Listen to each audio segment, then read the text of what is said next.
Salutations, my epic legends disguised as beauty gurus. Welcome back to Mythical Mondays, where we combine bronzer and beast law, because if Zeus can be dramatic, so can your cheekbones. I am the Hecate, half mythological chaos coordinator, half petty deity with a Wi-Fi connection. And today, the Archer has entered the chat. We are fully seated in Sagittarius season, aka the sign of chaotic optimism, feral honesty, and I'll figure it out later energy. We are unraveling the myth of Sagittarius, the celestial archer that somehow symbolizes boundless enthusiasm, and your impulsive bestie that tells you, let's go to Bali with only $12 in their bank account. So grab your setting spray, summon your inner adventurer, and prepare to gallop straight into chaos. Every makeup product I use is in the description box below, because unlike a Sagittarius, I actually believe in details. Now subscribe, or a rogue centaur will gallop through your dreams and ask you about your life goals at 3 a.m.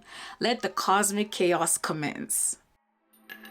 Sagittarius is the 9th sign of the Greco-Roman zodiac and marks the shift from autumn to winter. The cosmic moment when the world gets colder but everyone's existential questions get louder. Sagittarius season runs from November 22nd to December 21st, aka that bridge between Thanksgiving gratitude and Christmas chaos, where everyone's pretending to be financially responsible. It is a fire sign, which explains why Sagittarians are impulsive, allergic to boredom, and fueled entirely by good vibes and delusion. It is ruled by Jupiter, the planet of luck, expansion, and doing the absolute most. Sagittarius is symbolized by the Archer, half human, half horse, and fully exhausted with everyone's nonsense. Two different myths claim Sagittarius, because apparently the Archer said, I want variety, thanks.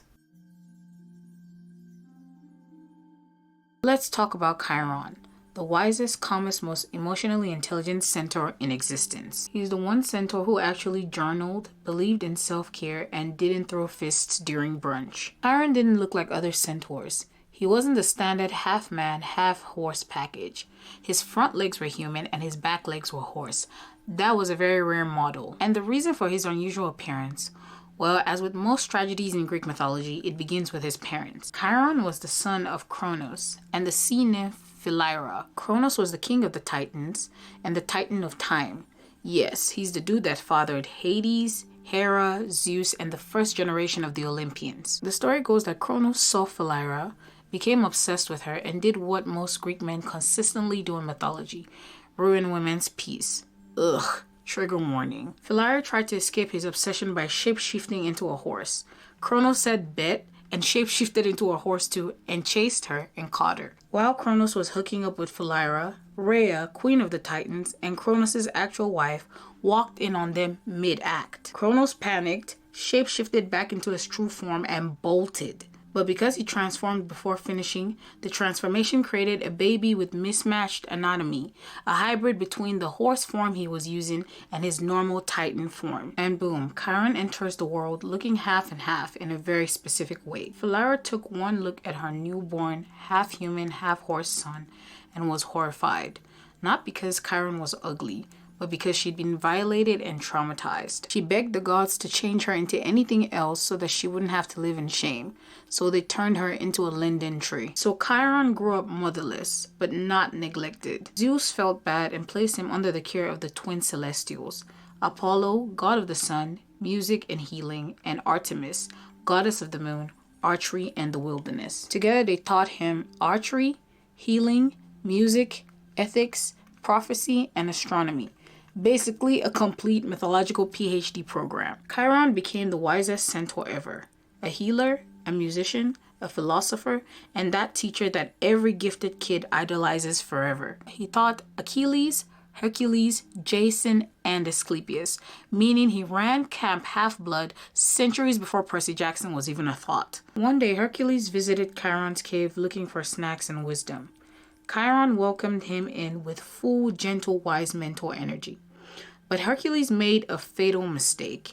He opened a giant jug of sacred wine that belonged to all the centaurs, a special gift from Dionysus, the god of wine, ecstasy, and madness. Opening that wine was basically shouting, "Hey Siri, summon every angry centaur within 20 miles. The scent traveled, and within minutes, drunk and angry centaurs were galloping in like they saw a Black Friday sale. A bar fight broke out immediately. It was fists, hooves, arrows, furniture, all flying. Hercules, trying to defend himself, fired arrows dipped in hydra venom, the deadliest poison in mythology. During the chaos, he accidentally shot Chiron.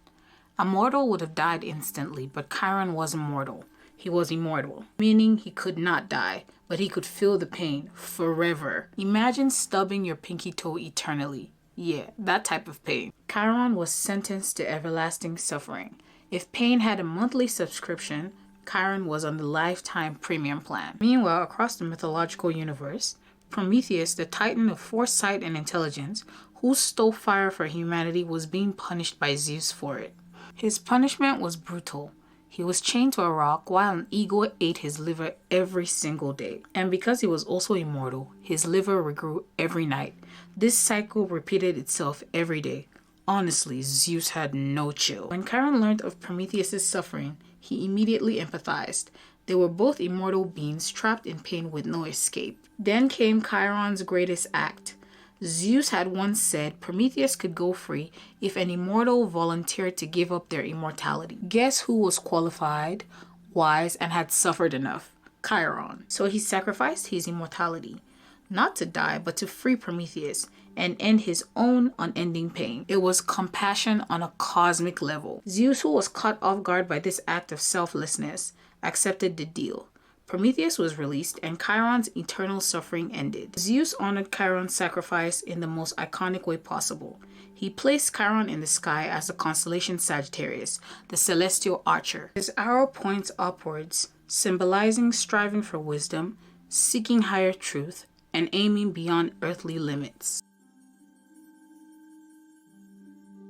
Now here is where Sagittarius pulls a plot twist. Some ancient Greek sources say Sagittarius isn't Chiron the Centaur, but Crotus a Satyr. Crotus was a half-goat, half-man, chaotic neutral forest creature who was out there living his best artistic pharaoh life. Crotus was the son of Pan, god of the wild, rustic music, and jump scares. But unlike his wild goat relatives, Crotus had a resume. He invented the hunting bow, was a skilled archer, and a proud supporter of the arts. He lived with the Muses on Mount Helicon. The 9 Muses were the daughters of Zeus, CEO of Olympus, and Mnemosyne, the titaness of memory. These 9 artistic goddesses invented poetry, dance, astronomy, and serving looks. Now the Muses loved Crotus for one special reason. He clapped for them. Back then, clapping wasn't a thing. The Muses were used to everyone being speechless after their shows. Literal silence. The Muses were obsessed with Crotus. Not only did he hype them up, but he also protected them on their travels and matched their chaotic creative energy. He was the ultimate emotional support satyr. The Muses adored him so much that they went straight to Zeus and said, "Hey, Father King Lightning Man, please immortalize our goat bestie." And Zeus, always down for a dramatic sky reveal, placed Crotus in the heavens as Sagittarius, bow drawn, posing like he invented modeling. This myth explains why some ancient art shows Sagittarius not as a full centaur, but as a human torso with goat legs, bow in hand, and serving forest influencer energy. Here are 3 nerdy constellation facts to flex at your next star sign debate. The Sagittarius constellation sits to the east of Scorpius, the stabby arachnid of doom, and to the west of Capricorn, the sea goat of ruthless ambition. Translation: Sagittarius is wedged between vengeance and corporate exhaustion. Out of the 88 recognized constellations, Sagittarius is the 15th largest constellation, covering about 867 square degrees of the sky. Unlike constellations that make you question your eyesight, Sagittarius actually forms a recognizable shape. Not a full horse with a bow, but a cute little teapot shape. The archer said Centaur? No. Pottery? Absolutely. Sagittarius points directly towards the center of the Milky Way, as in the actual cosmic headquarters. So if Sagittarius looks like it's aiming an arrow at something important, it is. It's pointing to a supermassive black hole. Sagittarius's constellation has 12 officially named stars, but here are the 4 main MVPs. They are Caus Australis, Caus Medea, Caus Borealis, and Nunki. Caus Australis is the brightest of the bunch, and its name means the southern bow in Arabic because it marks the lower part of the archer's celestial bow. It is a binary system of one blue-white giant and a smaller white companion, about 375 times brighter than the sun, and 6 times its size. It ranks as the 37th brightest star in the night sky and sits roughly 143 light years away from Earth. Caus Australis is used by astronomers as a calibration point for stellar temperature studies because its spectrum is clean and easy to model. Caus Media means the middle bow in Arabic because it sits in the middle of Sagittarius's bow. It is an orange giant about 62 times brighter than the sun and nearly 11 times its size.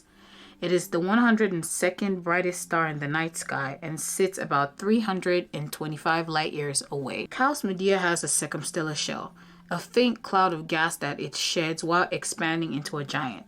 That's a fancy way of saying it's leaving space glitter everywhere. Caus Borealis means the northern bow in Arabic, completing the celestial archery lineup. It is an orange giant about 52 times brighter than the sun and roughly 11 times its size. It is the 141st brightest star in the sky and lies around 78 light years away from Earth. Caus Borealis is the closest of the 3 Caus stars to Earth, and it marks the top of Sagittarius' bow, right where the archer aims his arrow towards the star Antares in Scorpios. Nunki is the standout name here, and it's from ancient Babylonian, and it means the star of proclamation. It is a blue-white main sequence star, about 450 times brighter than the sun and nearly 7 times its size. It is the 31st brightest star in the sky and about 228 light years away. Nunki has one of the purest starlight ever recorded.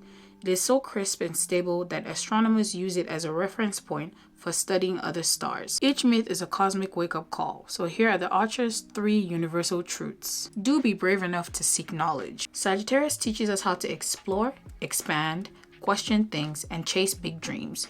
Go learn something new today, like archery, philosophy, or how to actually rest. Don't let split-second decisions create long-term regret. Not every instinct deserves immediate activation.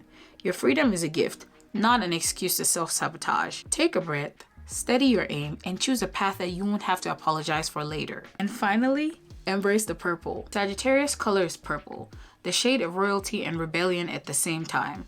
It is a reminder that your power comes from blending chaos with clarity and not choosing between them. Purple is also the color of visionaries, the ones who see the future first and sprint towards it.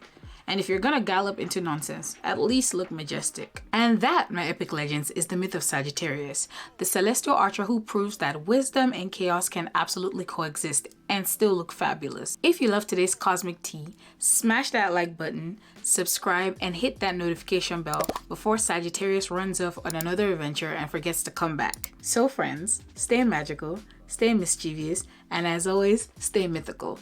Until next time, unscreen message. Girl, I don't know. I clocked out of 2025 like 2 months ago.